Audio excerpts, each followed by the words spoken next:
지역의 이슈를 전문가와 함께 고민해보는 시간, 헬로 이슈토크의 김세진입니다. 함께 말씀 나눠주실 두 분 나오셨습니다. 하균한 변호사 자리해주셨고요. 고맙습니다. 네, 차혜경 전 양산시 의원 나오셨습니다. 네, 안녕하십니까? 네, 먼저 지역의 이슈를 짚어보는 이슈 짚어보기부터 시작합니다. 도내 지역 자금의 역외 소비율, 그러니까 외지에서 쓰는 돈이 매년 늘고 있지만 지금까지 경남에서는 도민의 소비 추세를 체계적으로 연구한 사례는 없었습니다. 어디에서 얼마나 물이 새는지보다 넘치는 물을 막기에만 급급한 것 아니었냐 하는 비판이 나오고 있는데요. 자, 먼저 차 전 의원님, 지역 경제 살리기에 어쩌면 가장 기초적인 부분을 좀 놓치고 있는 게 아니었냐 하는 생각이 드는데 어떠십니까? 네, 그렇습니다. 지금 사실은 그 포탈에 치면 상권을 지역만 딱 치면 상권을 분석해주는 시스템도 가지고 있고, 또 서울시 같은 경우는 카드 사용 내역을 가지고 야간에 시내버스 노선도도 그리고 그래서 빅데이터를 이용하는 사례들이 많습니다. 예. 그럼에도 불구하고 이 경남에서 아직 그 개인 소비 분석이 내역이 전혀 없다라는 건 실망스럽고요. 실제로 이제 지역 주민이 어디서 무엇을 소비하느냐가 실제로 지역 경제와 상당히 직결이 되어 있습니다. 예. 그래서 이걸 가지고 이제 사실은 전국적인 자료밖에 없고 경남 자료가 없다는 것은 뭐 기초 작업이 전혀 되어 있지 않다라고 분석을 하시는 게 맞을 것 같고요. 예. 그래서 이제 지금이라도 조금 늦은 감은 있지만 지금이라도 지역 경제 활성화를 위해서 지역 내 생산이나 소비 그리고 재투자의 선순환 구조를 만들기 위해서는 빠른 도입이 시급하지 않나, 그리고 자료조사가 절실하지 않나라고 생각이 듭니다. 네, 그래도 조금은 다행스러운 게 이번에 경남도와 지자체 단위에서 처음으로 김해 씨가 이 지역민의 소비 성향을 좀 분석을 했다라고 하던데요. 그래서 이게 어떤 그 경남대 서익진 교수님 말에 의하면 데이터만 잘 알아도 그 동네를 정확하게 알 수 있다라고 말을 하거든요. 예. 근데 굳이 그 교수님만 아니더라도, 교수님 말씀이 아니더라도 우리가 검찰 조사나 이런 걸 보면 이메일, 카드, 계좌, 핸드폰 이것만 조회하면 어디서 뭘 하고 있는지 금방 다 아는 것처럼 네. 우리 넓은 지역도 그렇습니다. 소비 행태를 데이터로 분석해 보면 그 지역의 특성, 그 특성에 맞춰서 앞으로 어떻게 해야 될지를 알 수가 있는데, 여기 같은 경우 딱 세 가지가 지금 나옵니다. 그 역외 유출되는 김해 지역 같은 경우 액수를 보고, 또 그 유출되는 지역을 보고, 그리고 그 업종을 보면 이 도시의 현재의 특성과 미래의 방향이 나타나는 거죠. 그다음에 그 지역을 보면 부산으로 31%, 네. 경남으로 25%, 서울로 21%, 대도시로 간다는 거죠. 그리고 경남으로 간 것도 보면 창원이 63%예요. 예. 그러니까 대도시와 밀접한 어떤 역의 유출이 나오니까 아직까지 도시로서의 기능이 조금 덜 완비되지 않았나는 분석이 가능하고, 그다음에 그 분석의 내용을 보면 업종을 보면 유통 17%, 요식이 16%, 네. 그리고 자동차가 10%, 의료가 9%예요. 이게 시사하는 게 아직까지 유통과 같은 쇼핑, 그리고 요식이라는 외식 이런 것들이 좀 더 큰 도시로 나가는구나. 또 특징적인 게 보면 의료가 9%가 있어요. 네. 이것은 뭘 의미하냐면 아직까지 큰 병원급의 의료 시설이 부산이나 그다음에 다른 김해보다 좀 더 큰 창원으로 좀 빠져나간다. 서울로 특히 빠져나간다. 네. 이런 걸 보면 이 지역이 앞으로 중점적으로 구비해야 될 것이 무엇이다. 네. 또 도시 자체가 인근과 연결되어서 흐르는 것은 좋지만 그 도시 자체의 완결성을 위해서는 어떤 내용으로 대비돼야 되는가를 보여주는 그런 한 지표가 되는 거죠. 네. 김해에 한정됐지만 앞으로는 경남 여러 도시에 대해서도 조사가 이루어진다면 도시 계획을 세우는 데 있어서 중요한 자료가 될 거로 보입니다. 네, 결과까지 좀 분석을 해주셨는데 어쨌든 이번 시도는 좀 칭찬을 해줘야겠죠? 네, 그렇습니다. 그래서 김해 같은 경우에 지금 말씀하신 것처럼 2016년부터 3년간 그 소비 성향을 분석한 결과입니다. 그래서 김해 시민이 외지에서 소비한 금액이 실제로 이제 그 외지인이 김해에서 소비한 금액보다 2배 이상 많은 걸로 나타났습니다. 네, 많이 빠져나간다는 네, 거죠? 그렇습니다. 그래서 지역 내 소비를 유도할 수 있는 정책이 필요하다는 것으로 결론이 났고요. 네. 그래서 그 자세한 내용으로 한번 들어가 보겠습니다. 그 2017년에 김해 시민이 역에 소비한 금액이 3조 3천억 정도 된다고 합니다. 네. 그래서 근데 이제 외지인이 김해에 소비한 게 한 1조 3천억입니다. 그래서 1조 3천억보다 한 2조 6천억 정도 많습니다. 이 말씀이 네. 뭐냐면 그 김해 시민이 다른 지역에 직접 소비한 게 더 크다는 말씀입니다. 그래서 이게 김해에서 소비한 것과는 외지인이 김해 소비한 건 별 차이가 없고요. 실제로 김해 시민이 외지로 나간 돈이 더 많다는 이야기, 2배 정도 더 많다는 이야기인데 거기에 이제 이게 유통의 이 저기 정의가 이게 보입니다. 그러니까 어떻게 썼냐면 홈쇼핑의 온라인 소비. 예, 온라인 소비가 전체 역외 소비 한 51.4 정도 됩니다. 4% 정도 됩니다. 그러니까 50% 이상이 역외 온라인 소비로 나간 겁니다. 그래서 이제 이 역외 소비, 즉 그 온라인 홈쇼핑이나 이런 온라인으로 나가는 것을 막을 수 있는 방법이 뭐냐. 그런 대책도 필요하고 특히 또 그 지역 소비 동향을 계기로 이게 서비스 산업도 좀 향상시킬 수 있는 방법. 그리고 이제 김해에 또 대형 유통센터가 있지 않습니까? 이제 거기에 대한 사실 그러니까 얼만큼 많이 그러니까 타지 사람들이 들어와서 쓰느냐라는 것도 보이고 그 사람들을 김해시에다가 사실 끌어들일 수 있는 다른 방향도 하나 더 고민을 해봐야 되지 않냐라고도 보입니다. 그래서 일단 데이터가 좀 정확하고요. 그리고 지역 맞춤형이니만큼 대책뿐만이 아니라 촘촘하게 계획도 세울 수 있을 것으로 보입니다. 그래서 여러 가지 성공 가능성도 점쳐지고 있어서 다른 지자체에서도 도입이 빨리 필요하지 않냐라고 보고 있습니다. 어쨌든 이번 김해시의 시도가 다른 지자체 행정에도 좀 모멘텀이 될 것 같다는 생각이 듭니다. 네, 자 오늘 본격적인 주제 다뤄보죠. 간편 결제 서비스 제로페이가 지난 3월 20일부터 경남 전역으로 확대 시행에 들어갔습니다. 경남도는 시범 서비스 결과 가맹점이 크게 늘어난 데 대해 자신감을 얻었지만 소비자나 상인들의 반응은 냉담한데요. 앞으로 제로페이의 방향성과 현 상황에서 고민해봐야 할 수정 보완점은 무엇인지 이야기 나눠보겠습니다. 자, 먼저 이 질문부터 드려야 될 것 같아요. 제로페이 사용해 보셨습니까? 예, 저는 사실 TV에서 중국에서 사실은 우리 한국의 짜장면을 홍보하는 그 프로에서 실제 그 코드만 대고 이렇게 쓰는 걸 보고 우리도 한번 써보자 해서 제가 써봤거든요. 그러니까 다운을 받고 실제로 쓰려고 했는데 마땅한 가맹점이 없었습니다. 양산 같은 경우에는. 그래서 사실은 이걸 홍보를 좀 더 해야지 않냐라고 생각을 해서 썼고 좀 신기한 것은 사실이었습니다. 예, 사실 저는 뭐 이 말 좀 드리기도 부끄럽지만 저는 좀 사용을 해보지 않았거든요. 오늘 이 주제로 좀 이야기를 나눈다고 해서 제 또래 친구들에게도 좀 물어보니까 모르는 분들이 아직 좀 대부분이었고 알아도 좀 아직 쓸 생각은 없다라는 대답도 있었는데 변호사님은 어떠십니까? 저도 한 번도 안 써봤고 제 주변에서 써봤다는 사람 얘기를 들어본 적도 사실 별로 없고 저희는 아무래도 이거 신용카드 끊는데 익숙해져가지고 이게 좀 잘 안 되는 것 같아요. 예, 맞습니다. 사실 제로페이가 지난 3월 20일부터 시행에 들어갔지만 시범 서비스 기간을 생각하면 4개월째 지금 접어들고 있거든요. 그러면 이게 김 지사의 대표 공약인데 좀 지자체 입장에서도 좀 성공을 위해서 많은 노력을 해야 될 것 같은데 현 상황은 좀 어떻습니까? 이게 제로페이가 사실 도입된 건 그 당시에 소상공인들이 되게 어렵고 그 어려움 중에 하나가 작은 금액에 대해서도 수수료를 떼는 그게 힘들어서 소상공인들의 수수료율 부담을 줄이기 위해서 이게 지자체가 여러 가지 구상한 끝에 그러면 카드 예산에 직접적으로 압박이 안 되니까 이런 제로페이라는 시스템을 도입을 해서 수수료를 줄여보자는 취지에서 도입됐는데요.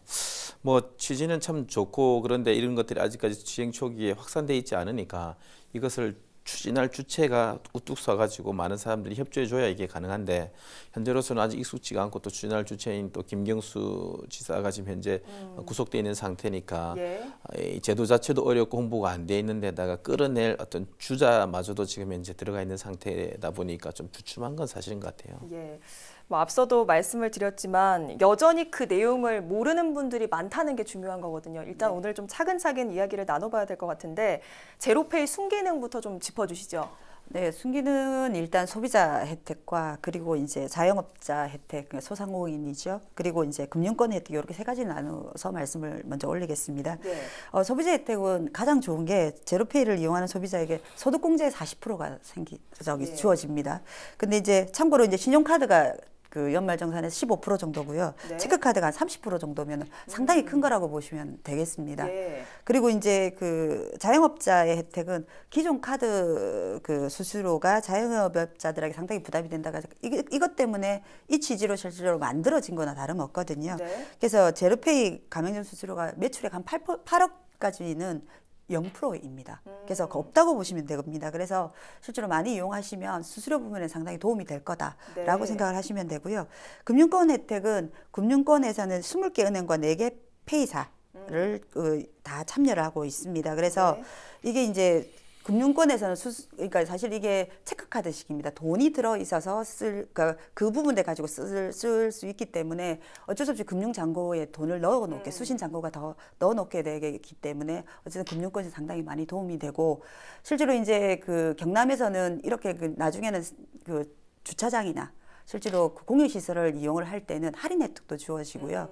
그리고 이제 세금 같은 그러니까 지방세 같은 경우에는 이 그 페이를 이용을 했을 때 약간 그 감면 혜택도 주겠다라고 의지를 밝히고 있습니다. 네, 일단은 뭐 들어보기엔 제로페이 장점 참 많습니다만 그런데도 인기가 좀 시들하다 보니까 이 제로페이 정책의 수정 보완이 좀 필요하다 이런 지적도 나오는 거죠.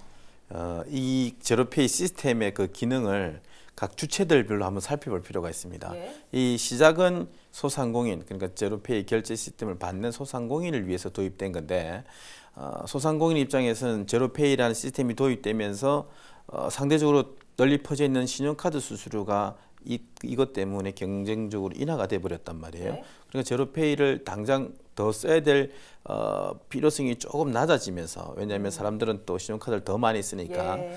그다음에 또 두 번째로 쓰는 사람 입장에서 이것을 쓴다고 해서 뭐 소득 40% 공제를 하지만 이 이용 실적이 전국적으로 은행에서 결제된 걸 보면 불과 몇 억이 안 되거든요. 네. 말 그대로 제로페이가 아니라 제로 결제에 가까워진 현 상태라서 네. 쓰는 사람 입장에도 메리트가 좀 부족하고 그렇다면 이 부분을 어떻게 풀어내야 될 것이냐 저는 이렇게 생각합니다. 결국 받는 사람 가맹점이 좀 많이 늘어야 되는데 네. 가맹점이 늘려면 결제하는 사람이 많아야 그게 또 늘 거 아닙니까? 예. 그럼 결제하는 사람에게 메리트가 좀 주어져야 된다.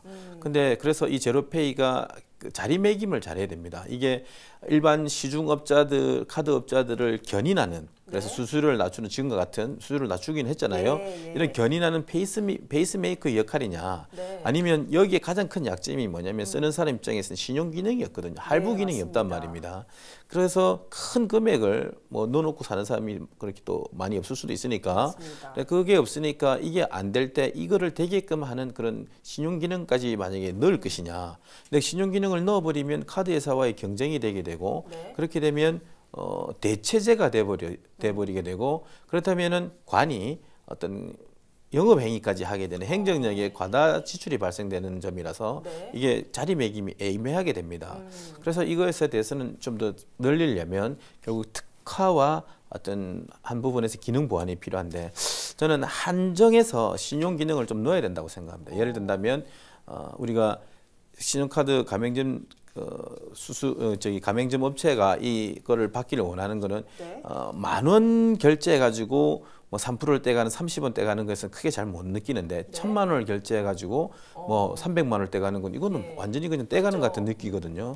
그렇지만 또 1,000만 원 정도의 결제 기능이 없으면 쓰는 사람에게 있어서는 메리트가 없으니까 그렇게 쓰일 부분에서 어디가 기존 신용카드가 안 되는 곳이 있을까 생각해 보니까 등록금 같은 거 그런 부분에 한해서는 이 제로페이가 할부 기능을 그 어떤 탑재를 해서 쓰게 한다면 네. 제로페이를 쓰고자 하는 사람이 생길 거란 말이에요. 그러면 그 쓰고자 하는 사람이 여기도 안 돼 저기도 안 돼 물게 된다면 자연스럽게 가맹점이 늘지 않겠나. 그래서 기능을 보완하고 또 한 부분을 특화해 가는 그런 점이 좀 보완이 필요하지 않을까 이런 생각을 해봅니다. 정말 좋은 부분들 지적을 해주셨는데 어쨌든 이 제도가 결국은 지역 소상공인 살리자고 좀 만든 제도 아닙니까? 그런데 상인들의 입장에서도 좀 불편함이 있다 이런 지적도 있거든요. 네, 이제 초반이다 보니까 실제로 조금 이제 문제가 조금 있다는 게 이제 사실 제로페이가 그닥 편하지 않다, 편리하지 않다라고 하는 이유가 네. 실제로 이제 그 구매자가 만약 결제를 하지 않습니까? 저희가 네. 결제를 하면 대표자가 그 자리에 없으면 결제 확인이 안 됩니다. 네, 그래서 그러니까 핸드폰을 지정한 거기만 사실은 문자가 가는 거죠. 네. 만약에 그 이제 그 아르바이트 학생이라든가 그럴 경우에는 실제로 확인할 수 없어서 다시 대표자한테 전화를 한다든가 이런 번거로움이 있습니다. 예. 그리고 또 결제가 잘못됐을 경우에는 취소가 바로 확인이 안 되거든요. 그래서 또 그런 또 기다렸다가 해야 되는 그런 불편함 때문에 또 이야기가 있고요. 그리고 이제 실제로 소상공인 카드 수수료가 1% 미만이다 보니 크게 사실은 도움이 안 된다라는 이야기도 있습니다. 금방 말씀하신 것처럼 큰 금액이 아니고 그러니까 1% 미만이다 보니까 그닥 와닿지 않고 뭐 여러 가지 불편함이 있다라고 해서 실제로 지금 꺼리고 있는 것도 있고, 특히 또 소비자 입장에서는 이게 이제 우리 나중에 공제하는 게 40%라고 했지 않습니까? 그만큼 금액을 써야 어느 정도 소비를 해야 또 혜택을 받기 때문에 실제로 그걸 그만큼 쓸 수 있을까 하는 이야기도 많습니다. 그래서 이제 아는 사람만 쓰는 그 페이가 아니라 누구나 다 쓸 수 있는 것으로 좀 보완이 되어야 되지 않냐라고 생각이 듭니다. 네, 수수료가 사실 1%라면 크다면 크고 또 적다면 적다고 볼 수 있는 수준이어서 좀 그런데, 어쨌든 스마트폰을 활용한다는 점에서는 참 시대의 흐름을 잘 맞춘 정책이다라고 평가를 좀 해볼 수가 있을 것 같습니다. 제가 아까 앞서 좀 얘기를 해주셨지만 제 주위에서도 좀 들어보니까 우리나라보다 중국에서 요즘 QR코드 결제 시스템이 굉장히 일반화돼 있다고 하던데, 그 부분에서 좀 활용할 만한 보완점 뭐 이런 건 좀 없겠습니까? 네, 그러니까 저만 해도 이걸 좀 다운받아서 한번 해봐야 되겠다라고 했던 게, TV에 나온 우리나라 짜장면을 들고 가서 파는 프로를 보고 실제로 다른 결제를 그러니까 신용카드만 딱 핸드폰만 되니까 거기 그냥 결제가 되는 걸 보고 신기하다라고 생각을 했었거든요. 근데 거기 보듯이 중국에서는 거의 이 QR코드로 모든 결제를 합니다. 그 이유가 이제 중국에서는 그 신용카드 사실 보급률이 그러니까 우리나라처럼 그렇게 활성화되어 있지 않습니다. 그 대신에 핸드폰 보급률이 102%를 넘어갑니다. 누구나 다 핸드폰을 가지고 있는 거죠. 그래서 신용카드보다는 핸드폰으로 결제할 수 있는 방법이 뭐냐? 그래서 QR코드를 마련해서 페이로 결제를 할 수 있도록 마련을 한 것인데, 실제로 이제 그 거린도 그 QR코드를 가지고 페이로 이렇게 사실 구걸을 한다라고 할 정도로 활성화되어 있습니다. 그래서 우리도 조금은 홍보, 계속 말씀을 드리지만 홍보를 좀 잘해서 실제로 이런 페이가 활성화될 수 있으면 사용하는 사람들이 그닥 상당히 편리하겠더라고요. 저도 식당에 한 군데 등록이 돼서 가서 결제를 해봤는데 카드 꺼낼 필요도 없이 아주 간단하게 결제를 할 수 있어서 시간도 절약되고 실제로 여러 가지 유용한 면이 있겠다라고 생각이 들었습니다. 사실 요즘 뭐 신용카드 한 장 들고 다니기도 귀찮다는 분들도 계시긴 하거든요. 어쨌든 이 제로페이 성공의 가장 중요한 것, 가맹률보다 이용률 아니겠습니까? 앞서 좀 짚어주셨는데, 그래서 지자체에서 좀 책상 위가 아닌 현장에서 좀 답을 찾아야 한다, 이런 지적도 나오는 거죠. 그래서 결국은 이 가맹점을 위해서, 소상공인들을 위해서 우리가 좀 가입해 주자 이런 쪽으로 가게 되면 선의와 자선에 기대게 되면 사업은 실패합니다. 그래서 내가 하고 싶어 하게끔 자연스럽게 유도가 돼야 되는데 그 대표적인 게 결국 이용자 편의성입니다.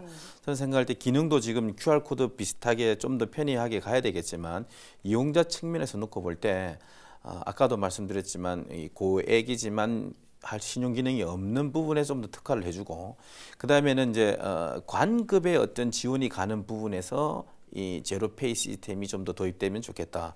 예를 들면 이제 시가 교복 지원을 하거나 학용품을 지원하거나 기타 청년 수당을 도입하거나 이런 경우가 있잖아요. 그런 경우에는 제로페이로 오히려 지급을 하면서 그 제로페이를 가지고 써야 될 곳을 찾는다면 그 고객들을 유치하기 위해서 가맹점이 늘 수도 있고요.